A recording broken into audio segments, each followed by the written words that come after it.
So here I am. I just want to make a quick video here about something that's been happening in my life this last few days, in regard to this whole separation and divorce.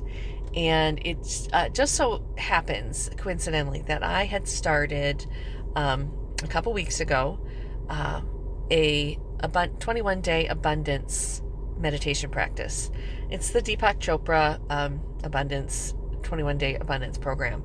And I've never been a huge Deepak fan in the past, but I kind of resisted joining this group and doing this practice. But I figured, well, literally, what do I have to lose? And only have something to gain. So I did, and it's been very interesting. It's nothing new to me. It's a lot of concepts. I've read his 7.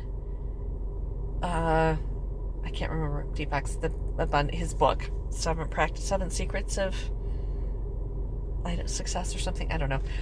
Anyway, and I'm familiar with a lot of the practices and a lot of the things that are being taught here. But to have the accountability of a daily practice and a group that you need to be accountable to let them know that you've done the practice, it maybe takes, with a 10 to 15 minute meditation included, maybe 30 minutes. Some days maybe a little longer. There might be a little bit more exercises, journaling practices and things.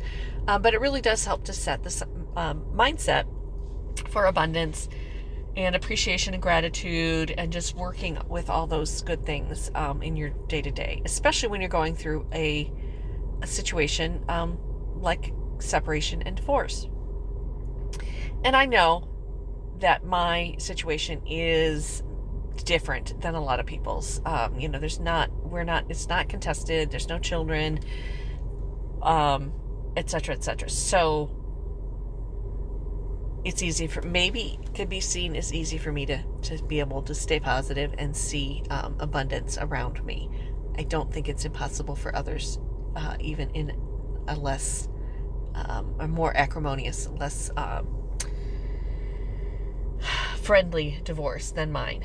And again, we're only in the first couple weeks of mine, so who knows how this is going to end. But I'm not planting that seed. I'm just, no foreshadowing. We're just going to play it out.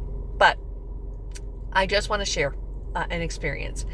So I've been looking for a small house to rent for myself and my animals. That has been kind of the number one job I've had in the last week or two. Found one. Again, I won't enumerate, point by point. Approached a few friends that I knew in the rental and, who could maybe help me. One friend had something. I looked at it. I liked it, but I wanted to, FOMO. I didn't think I needed it right away, and etc. And I had another house I really wanted to look at before I made my decision, but I couldn't look at that other house until a couple days later. I looked at the other house, didn't like the other house, didn't meet my needs. I liked the house. The house was fine. Actually, it would have been an excellent house, but there were a number of points to make it that it wasn't the right house for me. So I got back to my friend and said, yeah, if your house is still available, I'd definitely like to move forward. She'd already taken an application and a deposit from someone else, but had told them they wanted the 4th of July weekend to just make a final decision. She got back to me yesterday, the 5th of July, and said they didn't work out. And all weekend, I was kind of in a bit of a panic. I think I maybe already made a video about that, of, am I going to find a place? I'm really worried about finding a place with my animals, etc. I want this part of, there was a day in that time frame with the abundance of the mantra or the saying, the phrase of the day was, something along the lines of, things come easily to me. I manifest things easily and effortlessly. And I've been saying that over and over to myself.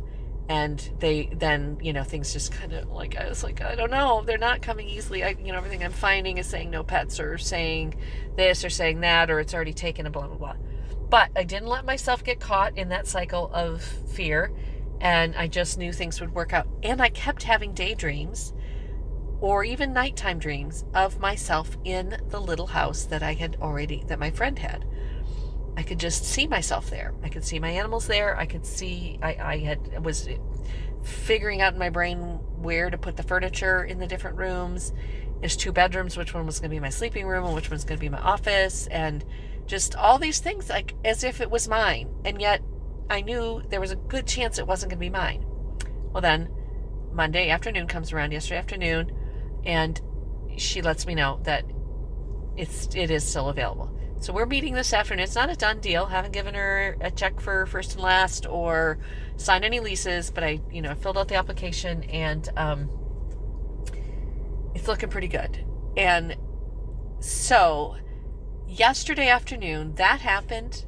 Then I was at one of my jobs, my dog walking jobs, and the week or so before, the little house that I want to rent has a refrigerator, obviously, but it doesn't, the refrigerator does not have an ice maker. Not a deal breaker, not a big deal. I can live without ice, or I can go buy ice from, a bag of ice from the gas station. Probably one bag of ice would last me a week or 2 unless I'm doing ice dyeing. But somebody on a free share group that I'm on posted a countertop ice maker. And I'm like, oh, that's really nice. And free is good. And, but I wasn't the first person to comment on it. Somebody else had already claimed it. But I had just commented on it saying, well, if the other person decides that they don't want it or it doesn't work out for them or something, I'd like to be, second in consideration because I'm moving into a place without an ice maker, and it would be nice to have an ice maker. Last night I'm finishing up my dog walk and feeling a little excited because of the potential of getting this house that I have been envisioning myself in. And my phone dings, and it's a message from the gal who picked up the ice maker from the other, gal who was the first one to respond and give the offer. And she was saying, I saw your comment and I have the ice maker, but it works great, but it doesn't fit on my counter where I want it. So if you're still interested in it, you want to come right up. So I was like, that's a very little thing, but if you notice the little things, the big things,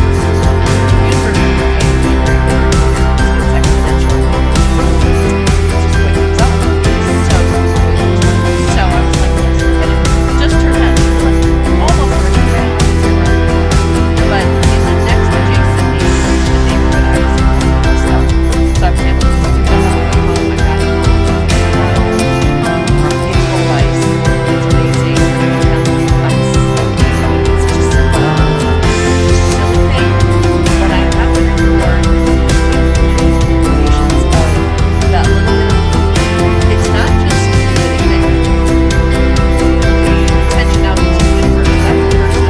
But then doing it perfectly. Even just asking, just saying, I would really like that. If it's still available, I would like that. I did that with the house. I did that with ice making. Both meant to be mine, so they came back in and the opportunity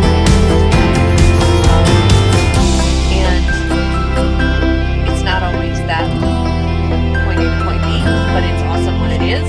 And I really do think that right now the stage that I'm in this whole path, that's the universe answering my call to prove to me that this is how this is going to work. And so that's all I have to say about that. I probably have more to say about it, but I gotta keep going. Walk another dog.